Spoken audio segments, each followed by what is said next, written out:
এই ছেলেটা নিজের আশ্চর্য ক্ষমতা দিয়ে খুব সহজেই পপকর্ন তৈরি করল। শিক্ষক যখন তার বানানো একটিমাত্র পপকর্ন খেলেন তখন অবাক হয়ে গেলেন।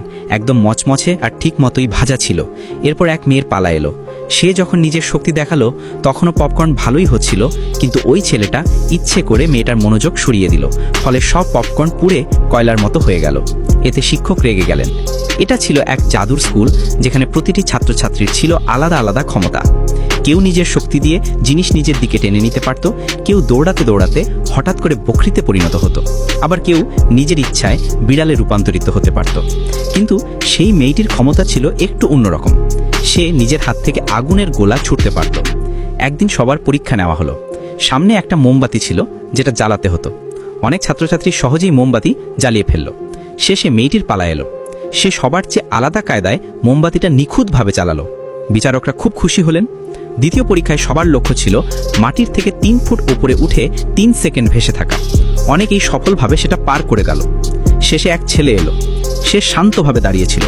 শিক্ষক বললেন, এবার তুমি উড়ো। ছেলেটা ব্যাগটা খোলার সাথে সাথেই 20 ফুট উপরে উঠে গেল, কারণ তার ব্যাগে ছিল 0 গ্র্যাভিটি পাওয়ার।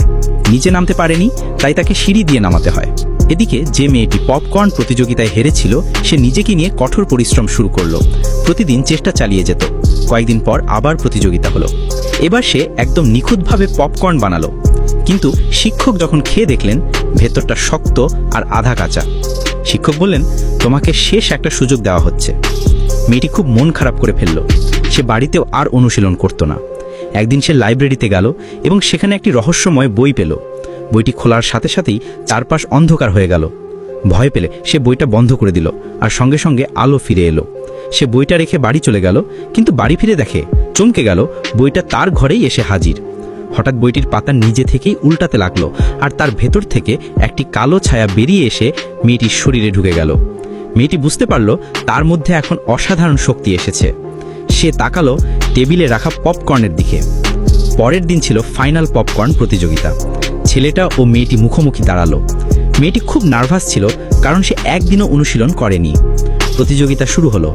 ছেলেটা নিজের শক্তি দিয়ে পপকর্ন তৈরি করতে লাগলো, কিন্তু মেয়েটি যখন হাত বাড়ালো মাত্র 3 সেকেন্ডেই সব পপকর্ন একদম নিখুঁতভাবে ভাজা হয়ে গেল। ছেলেটা অবাক হয়ে গেল, তার তো তখনও পপকর্ন তৈরি শেষ হয়নি। দুজনেই শিক্ষকের কাছে গেল ফলাফল জানার জন্য।